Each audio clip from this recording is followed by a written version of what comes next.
Bonjour à vous tous. Bienvenue à ce deuxième webinaire qui porte sur les solutions obligataires en période d'inflation. Mon nom est Patrick Baudouin, directeur principal marché institutionnel chez Optimum Gestion Placement. Aujourd'hui, je suis accompagné de mon collègue Hugues Sauvé, vice-président placement. Donc, ce webinaire fait partie d'une série de 4 qui vont porter sur des classes d'actifs et des stratégies pour vous permettre de générer de la valeur dans vos portefeuilles. Vous allez nous suivre, si vous nous suivez sur les médias sociaux, vous allez voir, on les affiche, donc les modalités d'inscription vont être présentes. Donc, on vous invite, si vous ne le faites pas, de nous suivre sur les médias sociaux. Aujourd'hui, en fait, l'ordre du jour ou l'agenda, en fait, on va couvrir vraiment la situation économique. Donc, comme on sait, l'inflation a fait un retour en force dans nos vies. Donc, ça n'a pas été un facteur dans le passé, mais là, on voit que ça semble reprendre du poil à la bête et puis on en entend parler de plus en plus dans les médias. D'autre part, les taux obligataires sont très bas. Donc, ça crée un cocktail qui est un petit peu particulier, je vous dirais. Donc, on va vraiment traiter ces éléments-là. On va essayer de comprendre aussi d'où provient cette inflation, les effets que cela peut avoir dans votre portefeuille obligataire, les sources de bonification. Parce que, bien entendu, il y a des façons de générer un rendement additionnel dans les portefeuilles obligataires. Donc, qu'est-ce qui est intéressant à utiliser dans un contexte justement d'inflation? Puis, comment nous, chez Optimum, on intègre ces sources de bonification-là dans nos différents produits financiers. Vous avez un module de questions-réponses au bas de la page Zoom. Donc, je vous invite, si vous avez des questions, inscrivez-les directement dans le questions-réponses et puis on va les adresser à la fin de la période, à la fin de la présentation, en fait. Merci. Sur ce, je vais laisser la parole à mon collègue Hugues. Donc, bonjour Patrick, bonjour à tous. Je peux peut-être commencer par me présenter. Hugues Sauvé, vice-président placement. J'ai plus de 20 ans d'expérience en fait en revenus fixes, entre autres en crédit corporatif. J'ai toujours été en gestion de portefeuille, que ce soit chez UBS, à la Banque nationale, chez Razorbill ou chez Optimum. Et puis, je suis présentement impliqué autant au niveau macroéconomique, donc les grandes tendances, qu'au niveau micro, donc au niveau de la sélection de titres plus individuels. Si on commence en regardant le contexte économique, je pense que le scénario de base reste la reprise qui continue. En fait, ça va être propulsé par la réouverture due à la vaccination massive, puis aux politiques fiscales et monétaires qui restent très accommodantes. La séquence de la reprise qu'on voit, c'est vraiment, on a vécu la reprise au niveau des biens. Maintenant, on est plus dans la reprise au niveau des services. Puis, là, tout ce qui est pays émergent va suivre. En fait, on sait qu'ils sont un petit peu en retard au niveau de la vaccination, mais ça devrait suivre. Donc, ben, on le voit sur le graphique, si vous regardez, là, on passe de 2021, où c'est extrêmement fort, à un petit peu plus bas en 2022, là, autour de 4-5 %, mais ça reste quand même élevé là, si on regarde la tendance à plus long terme. Puis, c'est vraiment une normalisation qui va s'effectuer jusqu'en 2023-2024. C'est sûr que parallèlement à ce scénario de base, il y a des scénarios alternatifs qu'on analyse. Premier scénario alternatif qu'on regarde, c'est sûr qu'il y a un choc économique. Ça pourrait provenir soit d'un ralentissement chinois. On sait que là-bas, ils ont des problèmes au niveau de l'immobilier, tensions géopolitiques. Ça brasse pas mal en Ukraine présentement, accidents financiers qui arrivent avec les hausses de taux, même le virus qui pourrait faire un retour. Là. On l'a vu avec Omicron qui pourrait déstabiliser l'économie. Donc, mais à ce niveau-là, c'est une situation en fait de déjà-vu. On s'attend à une correction boursière, des baisses de taux, plus de stimulus fiscal et monétaire. Donc, c'est des situations qu'on a vécues, là, je veux dire, dans les 20-25 dernières années assez souvent. L'autre scénario alternatif qu'on regarde, qui prend encore de plus en plus d'ampleur en fait dans notre analyse, c'est vraiment un retour de l'inflation. Nous, on n'est pas une génération qui a vécu de l'inflation. Donc ici, on rentre dans un terrain vraiment inconnu et glissant. On peut se poser des questions au niveau des réactions des banques centrales, hausse de taux, l'impact sur les actifs risqués, puis même potentiellement, on parle de stagflation. Donc, Hugues, tu mentionnes qu'un des scénarios qu'on regarde à long terme ou un scénario alternatif, c'est un risque de stagflation. Peux-tu juste faire un petit survol, c'est quoi la stagflation et l'impact? Oui, bien sûr. En fait, on parle de stagflation, c'est une combinaison des mots stagnation et inflation. Donc, une croissance réelle au ralenti d'un côté avec de l'inflation plus élevée d'un autre côté. Donc, des profits un petit peu plus limités avec des banques centrales un petit peu moins accommodantes. Donc, c'est très mauvais pour les actifs de risque comme les actions, les écarts de crédit. Et c'est pour ça que les investisseurs doivent vraiment bien comprendre, en fait, les risques reliés à l'inflation. Okay. Et puis, pourquoi on parle d'inflation présentement? On le voit sur le graphique, là, on atteint des niveaux là, qui n'ont pas été vus depuis 25 ans. Puis, on entend parler aussi beaucoup, là, que ce soit au niveau des problèmes d'approvisionnement, on l'a dans les puces, là, qui a ralenti en fait la production d'automobiles, d'électroménagers, au niveau des transports, là, les containers là, dans les ports californiens, les camionneurs en Angleterre, aux États-Unis. Les commodités qui sont en hausse de plus de 70 %, l'énergie, en fait, là, en Europe, le gaz naturel a augmenté de 300 % en prix. Donc, il y a des problèmes au niveau de l'approvisionnement. Puis, il y a également une pénurie de main-d'œuvre. Et puis, des augmentations de salaire, que ce soit chez des grands employeurs comme Amazon, McDonald's, ou même plus près de chez nous, on a offert 15 000 $. Maintenant, je pense qu'on est rendu à 30 000 $ pour faire revenir les infirmières sur le marché de l'emploi. Donc, il y a beaucoup de traces d'inflation partout dans le système. Et puis, la question, en fait, qui devient importante à répondre, c'est est-ce que c'est un phénomène temporaire ou vraiment un changement de régime? Puis pour bien répondre à cette question, je pense qu'il faut bien comprendre d'où vient l'inflation. Et puis, on comprend d'où vient l'inflation en l'examinant sous différents horizons. Donc, court terme, moyen terme, long terme, et c'est ce qu'on va faire. Donc, à court terme, il y a 3 facteurs qui rentrent en ligne de compte. Le premier facteur, c'est vraiment la demande. Et puis ici, la demande, elle vient un petit peu partout. Au niveau des ménages qui ont une forte augmentation de leur épargne post-pandémique, puis qui ont aussi une forte augmentation de leur richesse due à l'augmentation des actions et des obligations. Donc, les ménages sont prêts à dépenser. Les gouvernements, des grands programmes d'infrastructure, particulièrement aux États-Unis, sont prêts à dépenser aussi. Et puis, les entreprises qui doivent rehausser leur capacité pour réoffrir un petit peu plus, pour rencontrer la forte demande. Donc, ça commence par des CAPEX, donc des mobilisations qu'on investit, donc la demande. Et puis, les inventaires aussi, qui étaient plus des juste à temps. Maintenant, on a un coussin d'inventaire un petit peu plus supérieur à ce qu'on avait avant la crise. Donc, encore une fois, de la demande. Donc, la demande est forte. L'offre, de son côté, reste très restreinte. On voit qu'il y a des secteurs qui sont déjà à pleine capacité, les matières premières, l'énergie, les inventaires sont bas. Les manufactures chinoises roulent déjà à 20 % au-dessus de la tendance pré-COVID. Et puis en immobilier, même en immobilier, le domaine de la construction, là, les inventaires sont très bas, donc on va devoir construire des maisons. Donc, l'offre est à pleine capacité, et puis on n'est même pas encore rendu avec le secteur des services qui est en train de réouvrir, qui demande beaucoup de main-d'œuvre. Donc, c'est sûr qu'à un certain point, la capacité va revenir et puis on va avoir l'absorption des points d'engorgement, mais pour le moment, l'offre est assez restreinte. Et puis, le dernier élément sur le court terme, c'est les anticipations. C'est sûr qu'on peut penser qu'en 1 et 2 % d'inflation, ça reste en dessous du radar, mais rendu à 4-5 % d'inflation, les gens vont se rasseoir, vont demander des augmentations de salaire. Puis ça, le catalyseur pour ça va être probablement le plein d'emploi qu'on va voir là, fin 2022. Donc, dans le court terme, on voit vraiment un déséquilibre entre l'offre et la demande. Si maintenant on passe au facteur plus moyen terme, ici, il y a des grandes tendances qui étaient très déflationnistes qui sont en train de se renverser. On pense à la globalisation, donc plus de protectionnisme, la relocalisation de la production post-pandémique pour rendre la chaîne de montage un petit peu plus solide. On voit aussi que la productivité à long terme, là, dans le graphique du milieu de la page, est en baisse. Donc, est-ce que c'est un plafonnement des technologies de l'information qu'on a vécu là, au début des années 2000? Probablement.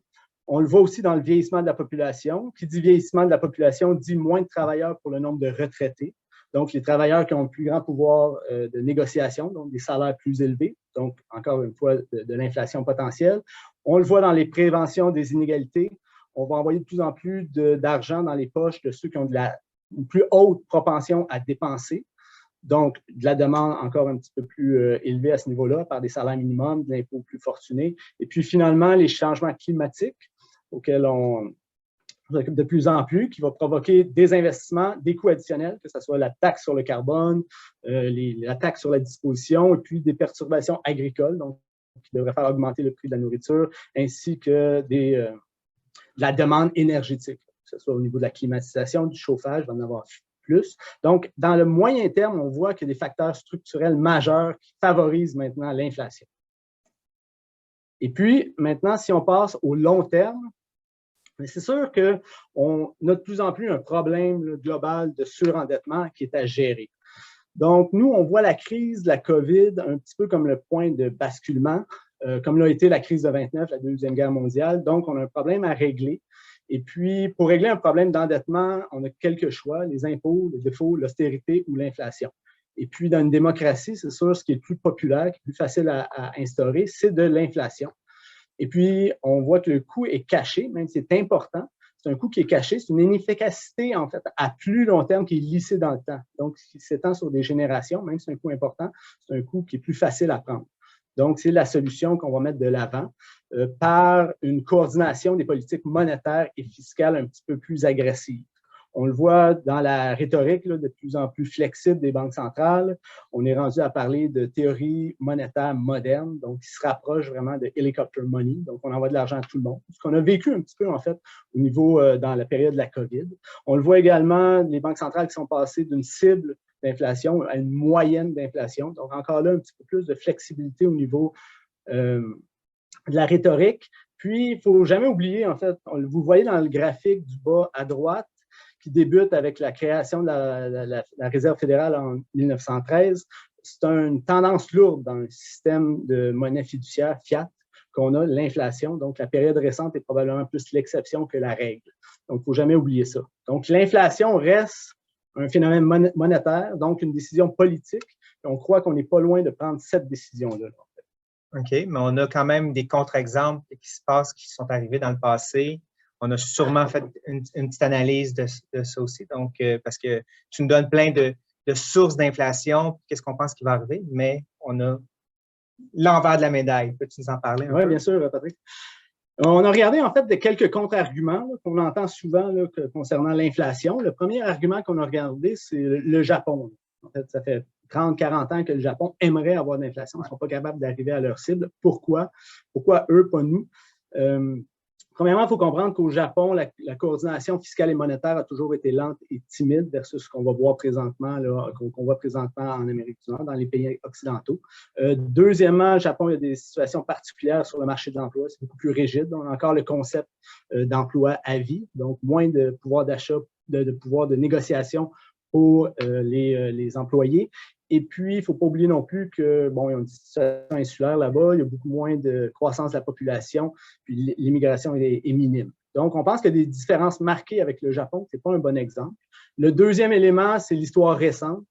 On dit, bon, il n'y en a pas eu d'inflation, il n'y en aura pas. C'est une erreur typique, en fait, de finance comportementale, une vision linéaire un petit peu trop courte.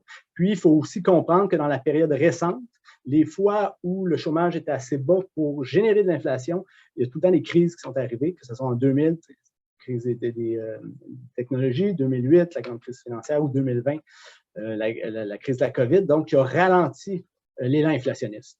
Puis finalement, le dernier argument, contre-argument, notre idée de l'inflation, c'est vraiment au niveau des technologies. Celui-là, c'est un argument qui est valable. On pourrait voir une hausse marquée de la productivité, qui dit plus de productivité, plus de biens, donc c'est déflationniste. On voit dans la robotisation, télétravail, nanotechnologie, big data, biotech. Je veux dire, c'est vraiment prometteur très prometteur comme technologie, ce qu'on pourrait arriver à faire avec toutes ces technologies-là. Mais pour le moment, même si on surveille ce qui arrive, on ne le voit pas dans la productivité. Donc, ça reste valable, oui, mais très incertain pour le moment. C'est sûr qu'avec TikTok, Instagram et Facebook, productivité, c'est plus à la baisse qu'à la hausse. Ouais. Donc, au niveau, pour conclure, au niveau de l'inflation, je dirais qu'un risque de changement de régime, pour le moment, semble réel, semble grandissant et semble sous-estimé pour le moment. Une moyenne d'inflation dans les 10 dernières années était entre 1,7 et 8 %. Ça ne nous surprendrait pas qu'on aille chercher du 2,5 à 3 % dans les 10 prochaines années. Et puis, ce que ça veut dire sur les marchés financiers, premièrement, une tendance haussière, mais contrôlée des taux d'intérêt. On va y revenir un petit peu plus loin. Puis, une volatilité accrue. Là, le marché, c'est ça, va penser, bon, il va y avoir de l'inflation, pas d'inflation, les banques centrales vont être là, les banques centrales ne sont pas là. Donc, ça va créer de la volatilité, donc des opportunités. Mais on croit que les investisseurs doivent vraiment être prêts à vivre cette période. OK. Bien, merci, Hugues. En fait, ça fait vraiment un survol des concepts d'inflation, d'où ça vient, les impacts. C'est sûr que maintenant, la vraie question qui demeure, qui est la question du webinaire, en fait, c'est les effets de l'inflation dans un portefeuille obligataire. Donc, qu'est-ce qu'on peut faire avec ça? On voit ici que les rendements sont à la baisse depuis plusieurs années. Donc, l'argent dans le portefeuille obligataire semble avoir été fait. Les taux d'inflation que tu viens de mentionner, Hugues, vont être très élevés plus élevés dans les prochaines années. Donc, est-ce que le portefeuille obligataire traditionnel a toujours sa place? Finalement, c'est ça la question. Oui, c'est une excellente question.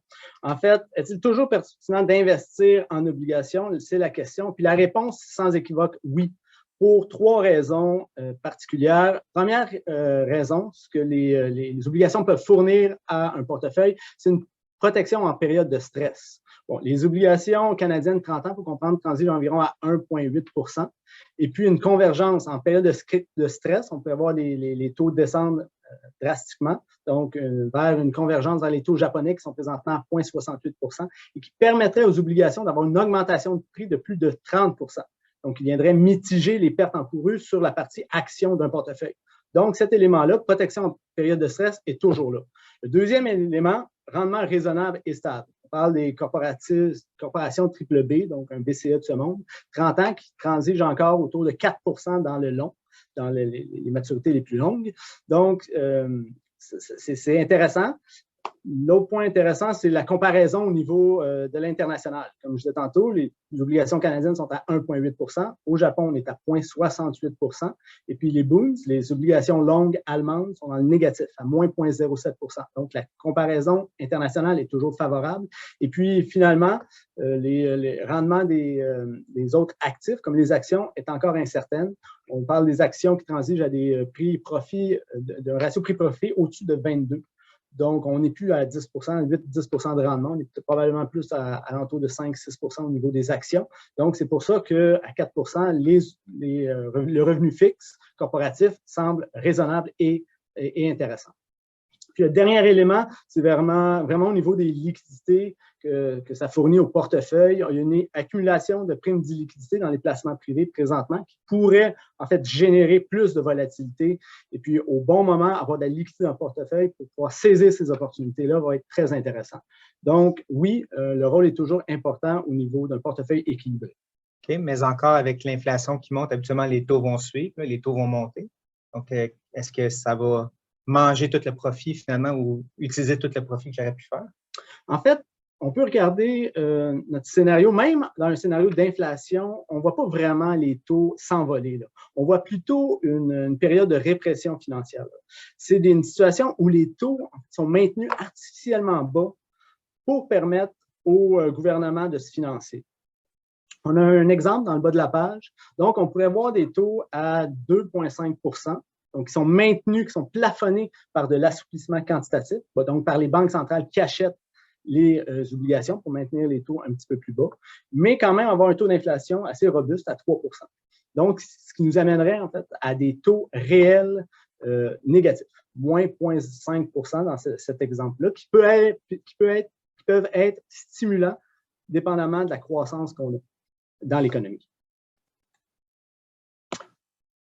Donc, pour conclure, je dirais que dans un contexte où les obligations ont encore un rôle important dans le portefeuille, mais où on est conscient, en fait, que le rendement est limité face à vis-à-vis de l'inflation, et puis que le marché va être assez volatile, la valeur ajoutée qui provient du gestionnaire, la bonification du rendement est primordiale.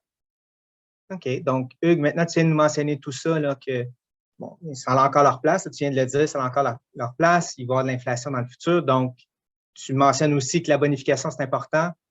Donc, quelles sources de bonification sont disponibles pour les investisseurs obligataires, notamment? On peut regarder, en fait, 4 sources de bonification plus en détail qui sont disponibles. La première source de bonification, c'est la gestion active. On sait que ça a fait ses preuves dans le passé. C'est prouvé que ça fonctionne en revenu fixe. La deuxième source de bonification, c'est vraiment au niveau des obligations en rendement réel, donc qui ont une protection explicite contre l'inflation. Troisième source au niveau des obligations internationales qui peuvent fournir une diversification, autant au niveau de la devise que des secteurs, et puis qui donnent aussi beaucoup plus d'opportunités. Et puis finalement, les actions privilégiées, qui ne sont pas tout à fait des obligations, mais qui peuvent être modélisées comme telles. Okay, donc, il y a des opportunités qui existent. Tout à fait. Donc, en regardant ces opportunités plus en détail, on va commencer par la gestion active. C'est sûr, dans les mandats traditionnels, on parle de pleine sélection de crédits qui peuvent aller jusqu'au high yield, les hybrides, les maples, des titres un petit peu moins liquides. Le deuxième point d'exposition hors indice, donc que ce soit les rendements réels, les municipalités non cotées qui peuvent être des sources intéressantes. On parle aussi de tactique, donc négociations un petit peu plus dynamiques, nouvelles émissions, etc. Donc ça, c'est pour les mandats traditionnels. Il y a aussi les mandats de type Core Plus, donc auxquels on peut ajouter des actions privilégiées, des obligations internationales, une gestion de durée amplifiée. On sait que l'indice traditionnel de revenus fixes a une durée de plus 7 à 8 ans. Maintenant, les Core Plus, on peut avoir une durée de plus autour de 3, 4, donc beaucoup moins sensible aux hausses de taux d'intérêt qui peuvent être intéressants. Puis, finalement, la dette privée aussi qu'on peut ajouter à ces mandats-là Core Plus. Donc, c'est vraiment une recherche dynamique de valeur ajoutée. Okay. Le deuxième élément qu'on peut regarder, c'est au niveau des obligations à rendement réel. Il faut bien comprendre c'est quoi une obligation à rendement réel. C'est une obligation à rendement réel, ça fournit un taux réel plus une compensation d'inflation mesurée par l'IPC. Donc, si mon taux réel est à 0,5 % et puis l'inflation est à 2 % je vais obtenir 2,5 %. Si l'inflation est à 10 ben, j'obtiendrai 10,5 %. Donc, on a vraiment une protection explicite contre l'inflation. Et puis, dans le scénario de répression financière, comme j'expliquais tantôt, là, on pense que les taux réels vont descendre probablement à négatif. C'est sûr que ces obligations-là, à rendement réel, qui ont un taux réel qui est encore positif présentant, vont surperformer. Même chose si l'inflation observée est supérieure à ce qu'on appelle l'inflation anticipée, qui est présentement à 1,9. Donc, j'achète 1,9. Si l'inflation est au niveau de la cible de la Banque du Canada à 2 %, ces obligations-là vont surperformer. Puis si on est dans notre cible entre 2,5, une fourchette qu'une cible, mais entre 2,5 et 3 %, également une surperformance au niveau des rendements réels. Donc, ça peut être une alternative intéressante dans le contexte inflationniste. La troisième source de bonification, au niveau des obligations internationales. Ici, c'est sûr qu'on obtient une diversification qu'on n'a pas au Canada. Donc, on peut aller chercher des pharmaceutiques, des grandes technologies, par exemple, donc une diversification intéressante. Il y a également une corrélation négative avec les devises là, qui est intéressante à aller chercher ici. Donc, en période de stress, on peut penser que le dollar américain habituellement va s'apprécier, tandis que mes écarts de crédit en fait, vont me faire perdre de la valeur. Donc, un mitigeant l'autre, ça stabilise beaucoup le rendement. C'est la base, en fait, de nos biais stratégiques, là, ce genre de stabilisation qu'on utilise beaucoup, puis qu'on aime dans les portefeuilles. Donc, c'est un élément intéressant à voir au niveau international. Et puis, finalement, une pleine utilisation de nos outils de recherche de valeur qu'on a développés là, depuis 10-20 ans ici. Et puis, en fait, qui nous permettent, c'est ça, on part de 50 émetteurs canadiens un petit peu plus liquides, un petit peu plus, à 800 émetteurs dans lesquels on peut faire des recherches beaucoup plus avancées, aller chercher un nouveau bassin de valeur ajoutée là, intéressant.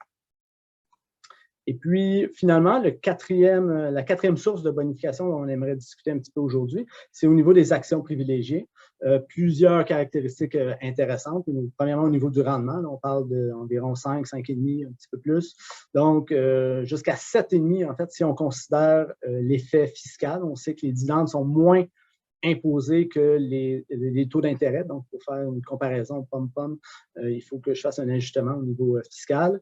On parle d'émetteurs de qualité. Habituellement, pour aller chercher ce genre de rendement-là, on parle de high yield, donc de probabilité de défaut. Ici, on a des émetteurs corporatifs d'envergure, plus de type investment grade. Troisième élément, un potentiel de durée négative. Pour avoir les bons outils, c'est un ensemble de titres assez complexes à analyser, mais une fois qu'on a les bons outils, on peut voir que certaines ont une durée négative, donc une surperformance en hausse de taux qui est intéressante. Puis, on demande tout le temps une bonne liquidité. Pour aller chercher ce genre de rendement-là, habituellement, on s'en va dans le domaine privé, qui a une période où l'argent est immobilisé. Ici, on parle de titres négociés sur le marché boursier. Donc, c'est un amalgame de caractéristiques vraiment intéressantes. OK. Donc, ça, c'est des sources de bonification qui sont disponibles. C'est des sources de bonification qu'on utilise chez Optimum. Donc, comment on les intègre? En fait, peux-tu me parler comment on les intègre dans nos stratégies, dans certaines stratégies, justement, pour bonifier le rendement de nos investisseurs? Oui. Mais si on regarde, en fait, le tableau de Donc, vous voyez présentement sur l'écran, c'est la gamme complète des produits Optimum classés selon leur profil risque. À gauche, on voit les stratégies plus traditionnelles de revenus fixes. À droite, c'est ce qui s'apparente un peu plus à ce que j'appelais tantôt Core Plus. Ce qui est important de retenir, c'est que peu importe en fait la stratégie, ça s'appuie tout le temps sur le même processus, la même équipe et les mêmes outils. Mais on intègre différentes sources de bonification selon le mandat. Si on commence par notre gestion, notre stratégie de gestion intégrée, c'est une stratégie peu revenu fixe. Donc, l'indice demeure le FTSE Univers Canada. Mais c'est un petit peu plus audacieux au niveau de la gestion active, avec la pleine, comme je disais tantôt, la pleine sélection de crédit. Il y a des biais aussi tactiques et qui sont plus prononcés. Et on utilise dans cette stratégie-là aussi une portion de rendement réel qui a très bien performé dernièrement. Donc, on peut voir en fait la performance dans le bas du tableau. C'est assez... c'est très, très bon. Depuis le début de la création du fonds, on est au-dessus de 1 % de valeur ajoutée sur un objectif de 0,75 points de base. Puis, ce qui nous satisfait encore plus, c'est qu'en plus de la performance, c'est sa stabilité, en fait. On le voit dans le ratio d'information qui est au-dessus de 2. Donc, le ratio d'information, c'est vraiment la valeur ajoutée sur la période de temps, donc qui fait en sorte que c'est haut comme ça parce qu'on fait de la valeur ajoutée année après année. Puis c'est ce qui fait qu'on a un ratio comme ça? Oui, exactement. En fait, c'est la valeur ajoutée sur sa volatilité. Donc, ça normalise la valeur ajoutée selon le risque qu'on prend. Donc, il faut avoir en tête que 0,5 habituellement, c'est la cible. À 1 %, ça commence à être excellent. Puis, on est à 2,18. Donc, si on passe à la deuxième stratégie dont on va parler, c'est le revenu marché public. Ici, encore une fois, il y a de la gestion active, il y a des rendements réels. Mais on a aussi une forte proportion d'actions privilégiées qui ont extrêmement bien fait dernièrement et une durée plus courte. Comme je disais ici, plus dans le bout de 3-4 que de 7-8 comme l'indice de revenu fixe. Ça a permis, en fait, dans la dernière année, d'avoir un rendement avoisinant les 11 %. Puis, il faut se rappeler que les revenus fixes ont des rendements négatifs durant cette période-là. Donc, ça démontre, je pense, qu'il y a des bonnes opportunités qui existent, des alternatives, si on se donne la peine de les chercher. On peut passer, en fait, maintenant au marché privé. Donc, c'est un petit peu la même chose que le revenu marché public, mais ici, on ajoute une portion de dette privée pour bonifier encore une fois le rendement. On cherchait du 4 %, maintenant on cherche du 5 %, cible qui a été atteinte depuis le début de la création du fonds. Et puis, ma collègue Dora, en fait, on a beaucoup s'est penché sur le sujet là, dans le webinaire il y a un mois.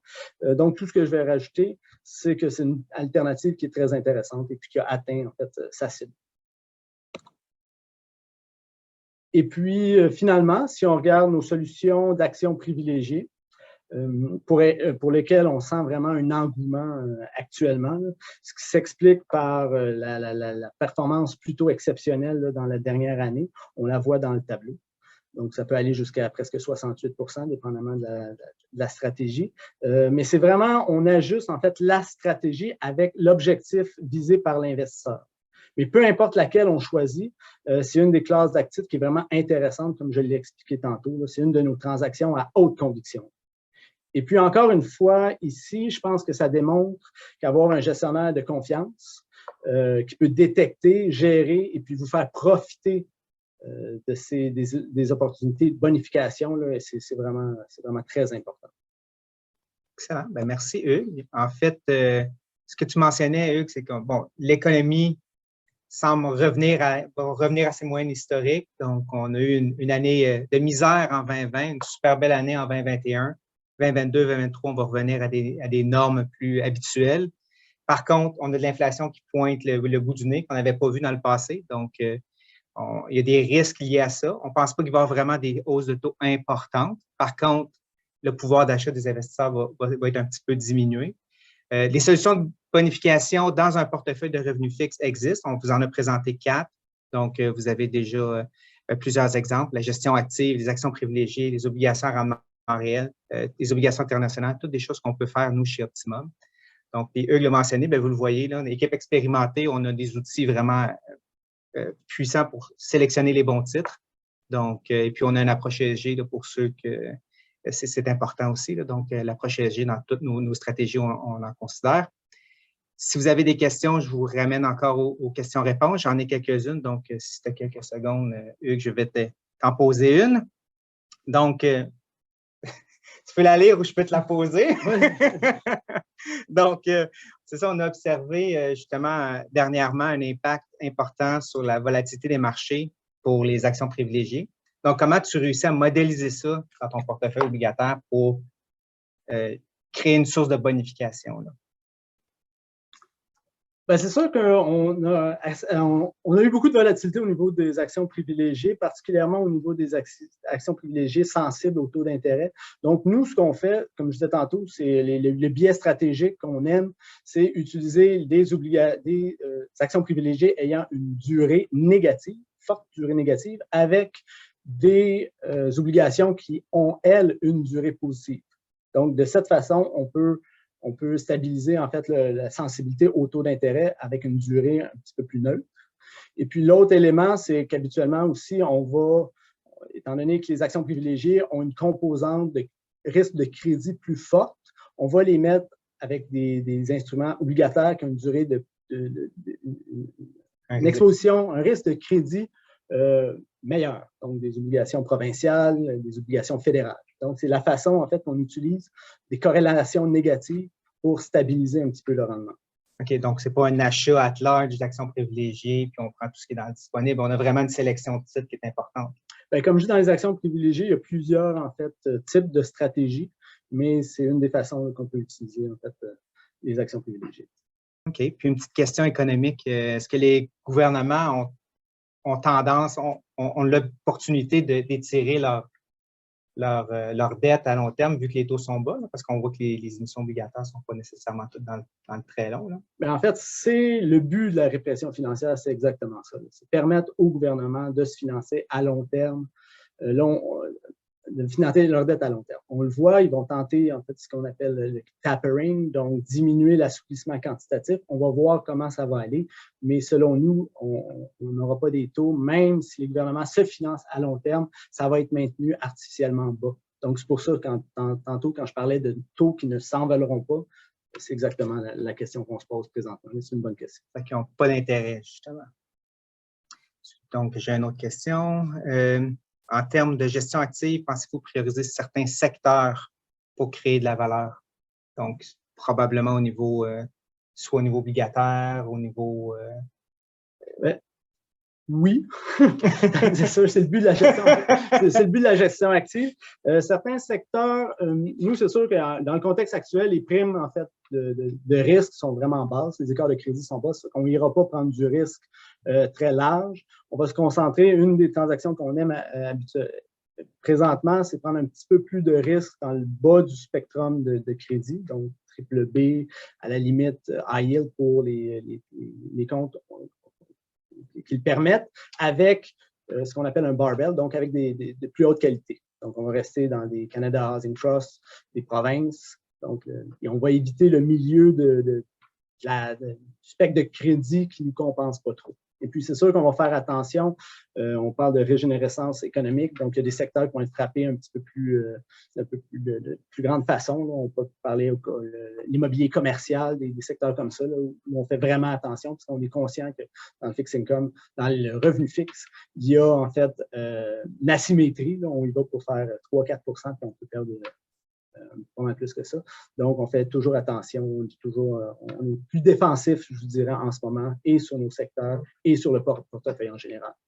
Puis c'est un peu l'approche optimum, de toute façon, d'être un peu plus défensive à la base, là, même quand ça va bien. Donc, merci, en fait, pour les questions. Merci d'avoir participé à ce webinaire. Le prochain rendez-vous, 20 janvier, donc c'est une reprise, en fait. Donc, on va refaire obligations municipales. On a dû l'annuler pour des considérations techniques. Donc, on va le faire le 20 janvier.